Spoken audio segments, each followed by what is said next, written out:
Sometimes in life we make decisions that seem small or even difficult in the moment, but later we realize they held great wisdom. The Prophet's lives are full of such moments, choices that appeared difficult yet later brought immense blessings.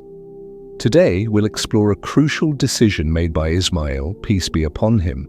Why did he divorce his wife? Was it because of arguments between them? Did he act out of anger or frustration? Or was there a deeper divine wisdom behind this decision? Before we uncover the full story, don't forget to like this video and subscribe to the channel for more meaningful content. If you notice any corrections needed in our narration, please share your thoughts in the comments below.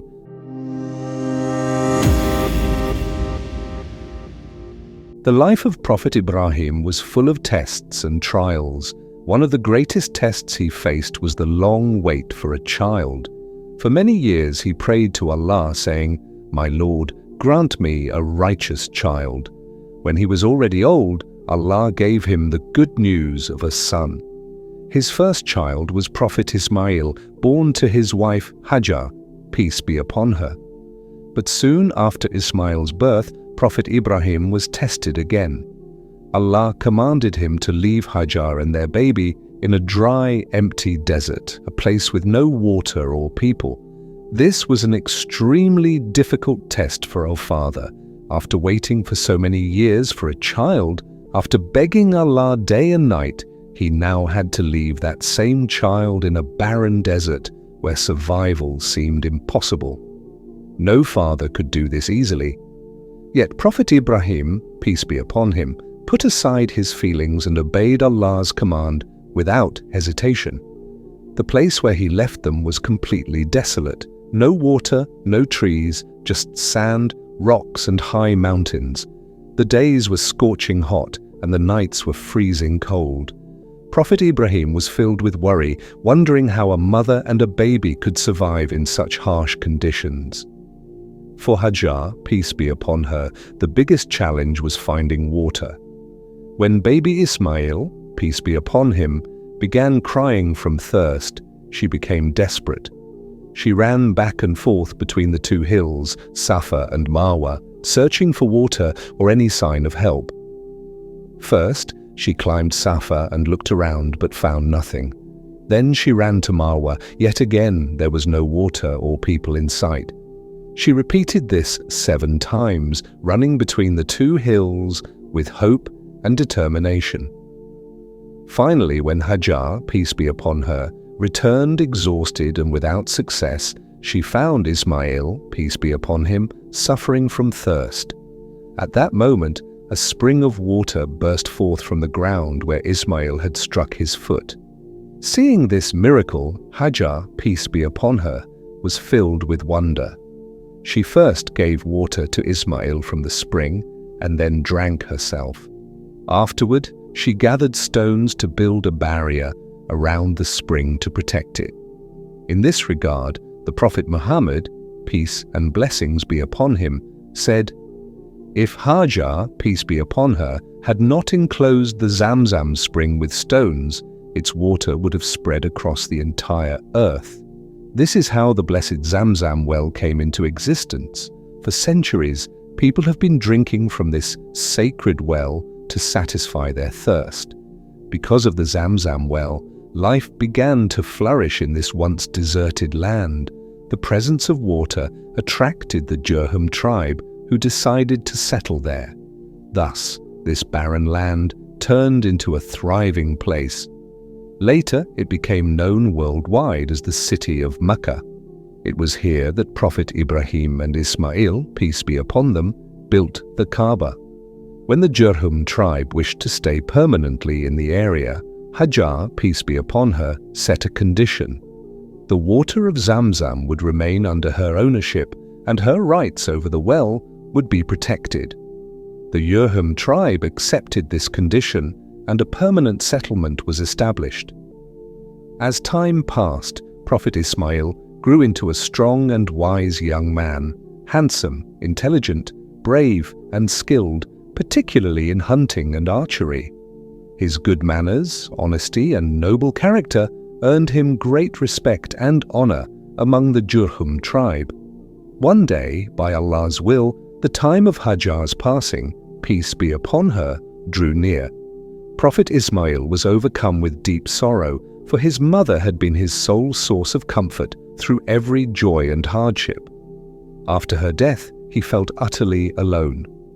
A few days later, Prophet Ismail expressed his desire to reunite with his father, Prophet Ibrahim, hoping his presence might ease his grief. However, the Jurhum tribe, now permanent settlers of Makkah, held Prophet Ismail in such high esteem that the entire region revered him. When he announced his departure, sadness swept through the land.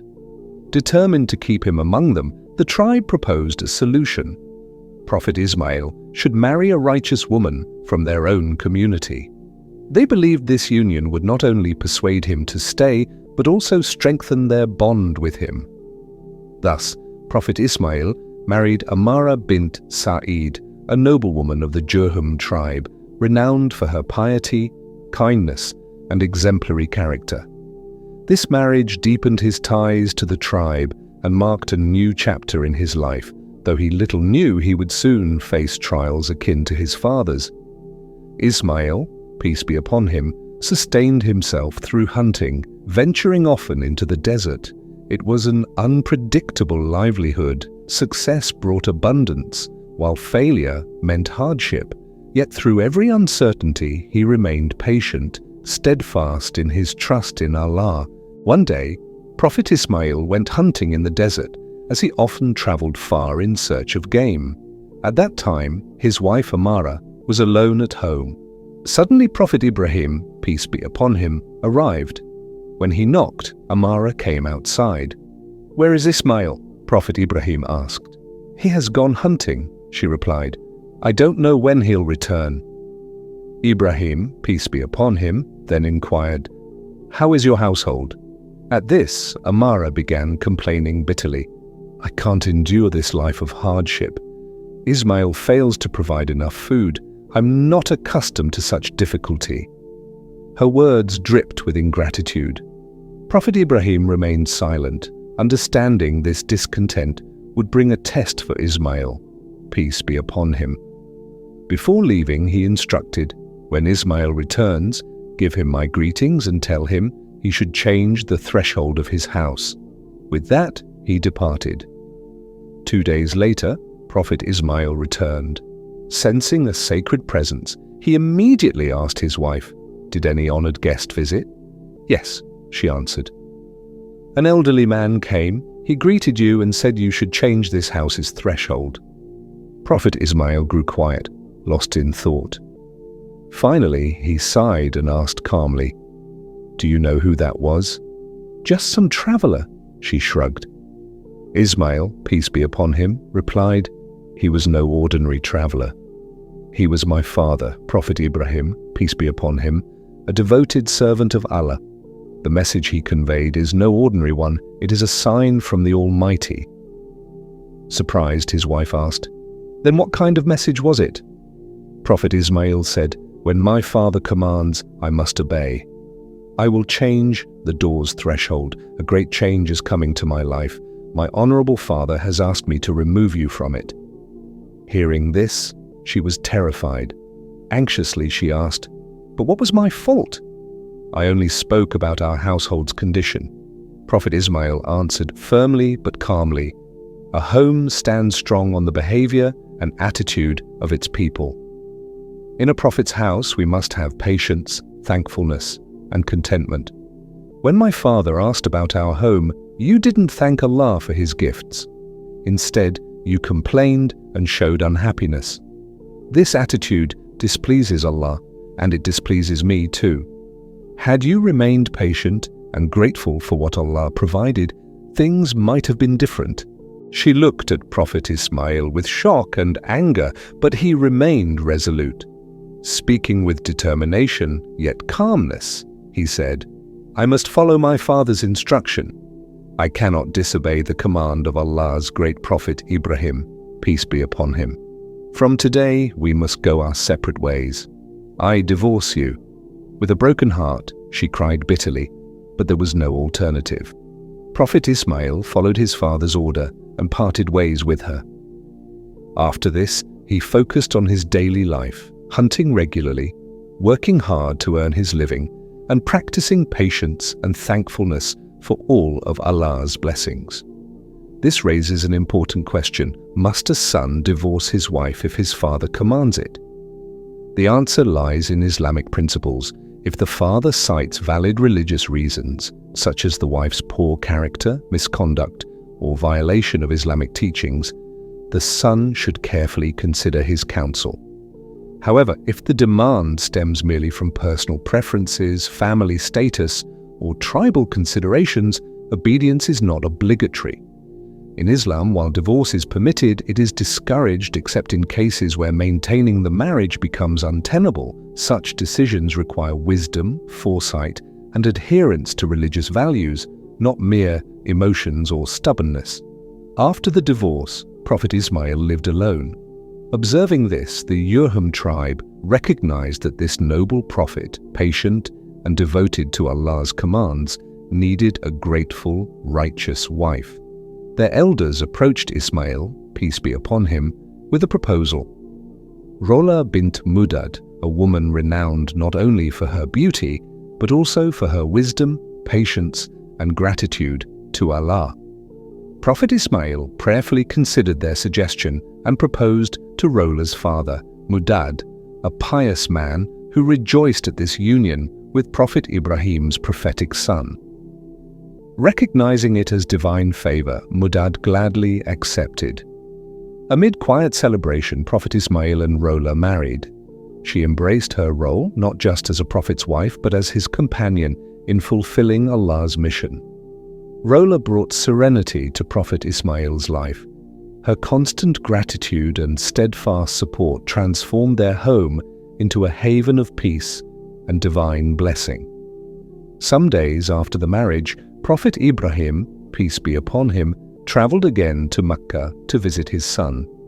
Arriving at Ismail's house, he met Rola. Ibrahim, peace be upon him, greeted her and asked, "Where is Ismail?" Rola answered gently, "He has gone hunting." "And how is your married life?" Prophet Ibrahim inquired. "Allah has given us countless blessings," she replied with humility. "We are living well by His grace." Pleased with her gratitude, Ibrahim, peace be upon him, said, "When your husband returns, tell him to maintain the threshold of his house carefully." With these words, he departed. That evening, when Ismail, peace be upon him, returned from hunting, Rola informed him, "A respected elderly visitor came asking about you." Prophet Ismail asked eagerly, "Did he mention the threshold?" "Yes," she answered. "He said it must be protected carefully." Understanding his father's approval, Prophet Ismail felt relieved and happy. He embraced his wife joyfully, thanking Allah for blessing him with such a wonderful life partner. In our modern world, people chase money, luxuries, and material comforts, believing these will bring happiness. Yet true peace comes not from wealth, but from strong faith in Allah, patience, and righteousness. The life of Rola, wife of Prophet Ismail, teaches this profound lesson. Today, many women grow discontent without expensive possessions or during financial hardships, creating tension at home. But Rola, peace be upon her, demonstrated a better path. Through patience, trust in Allah, and steadfast support of her family, she earned divine blessings. Challenges may come, but a woman's faithful perseverance elevates her household before Allah. This explains why Ibrahim, peace be upon him, rejoiced upon hearing Rola's gratitude. His advice to Ismail, peace be upon him, "Guard your threshold carefully," meant protect your home, for a pious wife is Allah's gift. When a woman shows gratitude, Allah blesses not just her, but generations to come. Due to Rola's faith, Allah blessed Ismail's, peace be upon him, family with 12 sons and a daughter. From this lineage emerged the Quraysh tribe and ultimately the final Prophet Muhammad, peace and blessings be upon him. The Prophet, peace and blessings be upon him, said, "Ibrahim prayed for Makkah's blessings and I for Medina's. Thus Makkah remains eternally blessed, millions visit, yet provisions never diminish." This narrative reveals true success lies not in wealth, but in 1. Patience through trials, 2. Trust in Allah's plan, 3. Contentment with His decree. A believer never despairs over worldly struggles but remains hopeful in divine mercy, knowing every hardship can transform into blessing through faith.